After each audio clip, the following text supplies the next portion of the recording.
welcome to today's Manic Monday tea.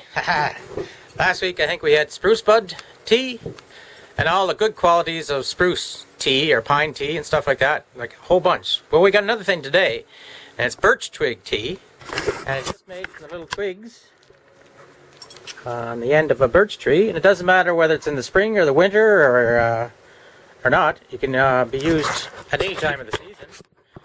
The leaves also have medicinal qualities to them as well, but I'm not going to add them to this until I try it just with the twigs.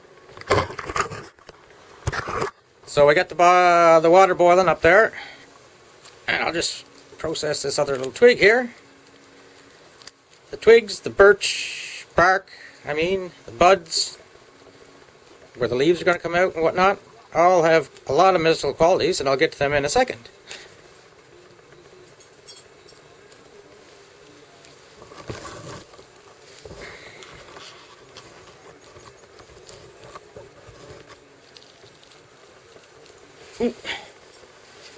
I'll edit this out later. If I drop this twig one more time, then you're going to get it. Okay, up here to the barbecue. Oops. And we have foliage. And then I'll turn the power off, or the heat off. I think I got a bit too much water in there for what I'm intending, so I'll just pour it out over Ben. That'll go down the back here.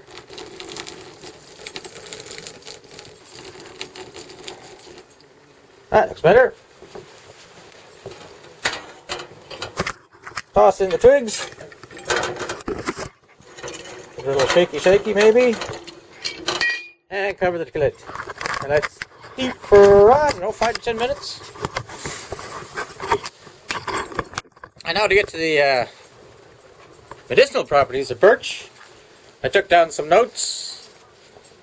Use the leaves, twigs, and bark. Uses a diuretic, anti-rheumatic, stimulant, astringent, anthemitic, cholagogue, diaphoric. Now, if I was anywhere professional, I would have looked up all those big words and then would explain them to you, but I'm not. The leaves themselves, you can make an infusion. It's used as a diuretic and cleansing agent to urinary tract. Diuretic means it gets water flowing through you or something like that. Anyway, it can dissolve kidney stones, treat cystitis, which is another urinary tract problem. Cleanse the body of excess water. It's good for gout, rheumatism, mild arthritic pain, cramps, and wounds. And it could be a tonic laxative with the shoots and the leaves.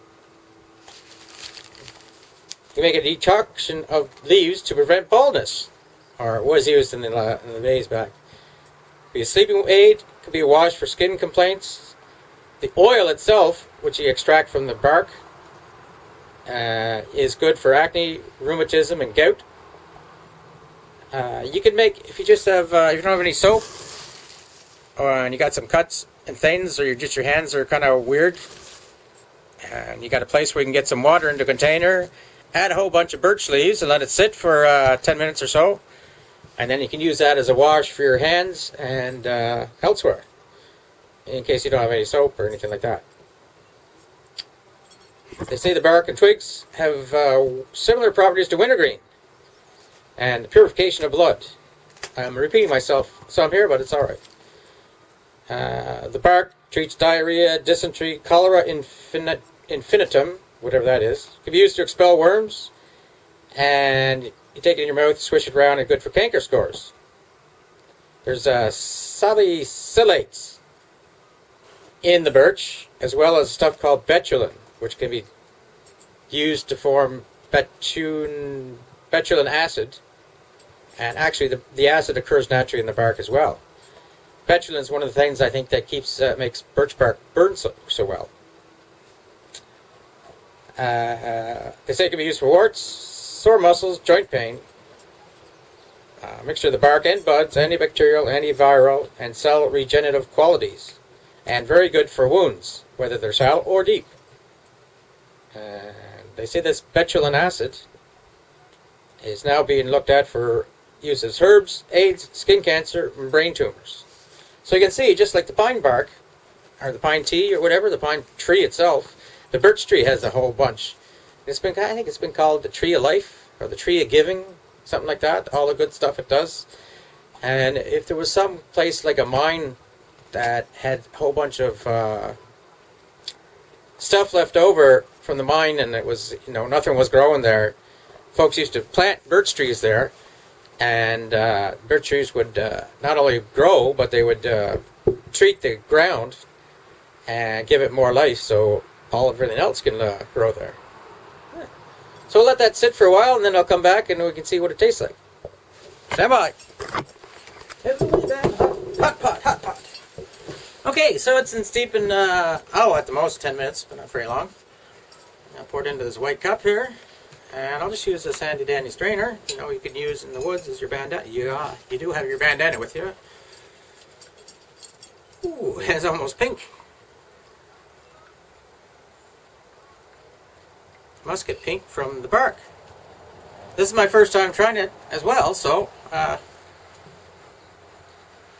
we'll get to see if it's a good drink.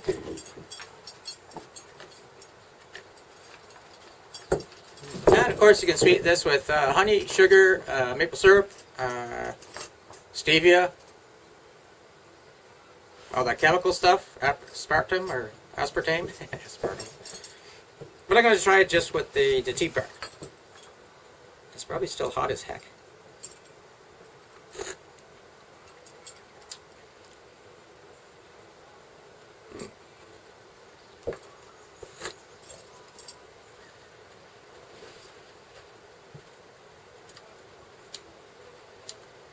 Good.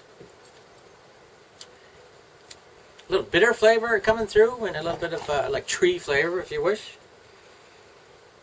I would say sweeten it with sugar or something. It's not too bad though. Yeah, one of the other things I did today was harvested another bag of spruce buds, or spruce tips, some people call them too, because they grow on the tip of the branch. And I got some here. I think I'm going to do two things. I got some in the fridge now. I think I'll make salt out of that, which is just taking these and salt and whir them together in a blender, food processor type of device. And that'll give the salt a little bit of a lemony flavor and a little woodsy flavor, because it's made out of wood. The other thing I think I'll do, I think I'll try to pickle them and see if I can make something that is kind of like capers. You know, that flower bud, salty, sour, good thing with smoked salmon. So I'll try to do that. Just mix up a little vinegar base there, pickling juice, chicken stock, I don't know. Anyway, water and vinegar and lots of salt. I may also try packing them in a jar full of salt and see where that ends up. Like I say, you got to do something with your time.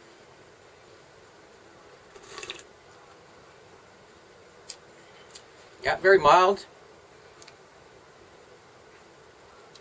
A lot better than just drinking hot water. And with all those medicinal benefits, prevent baldness. Yeah. Pour it over my head. Yeah. Melt all the baldness out of me. Got 2 books in the mail today. Backyard Sugaring. So now I can find out what the heck I'm doing with my maple syrup. And on top of that, I got one of these other little neat little books, Survival Wisdoms. And making maple syrup the old-fashioned way. And I always got this, because I think it was only 15 bucks or something like that. This is Dave Canterbury's Bushcraft 101. And if the pictures are anything to go by, it looks pretty good. Cordage, axe care, tool care, safety, notches, knots, glossary, snapping turtle in a pot. So they got recipes in there too. Raccoon stole, boiled beaver, muskrat soup, squirrel, roast rabbit, frog legs, bannock, and a hardtack.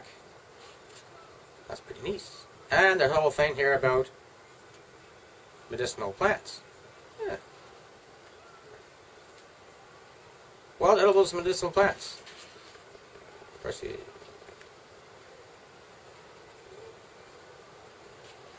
oh, there's nothing on Birch, though, I don't think.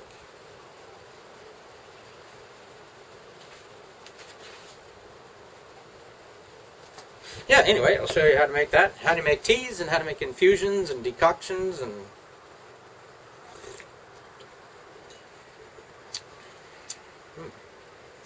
I kind of like it every more drink it. I might add some sugar or honey and something like that. Maybe just enjoy it. Sweeten it up a little for my sweet tooth.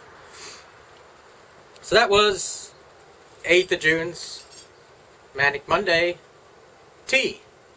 And you can see this one has a bunch of benefits. Tastes good. It's good for you.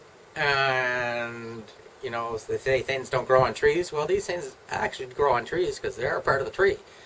So, try it out yourself. Do some more research. I think the website I got my notes from, maybe I'll put it in the description box down below, and then you can take a look there.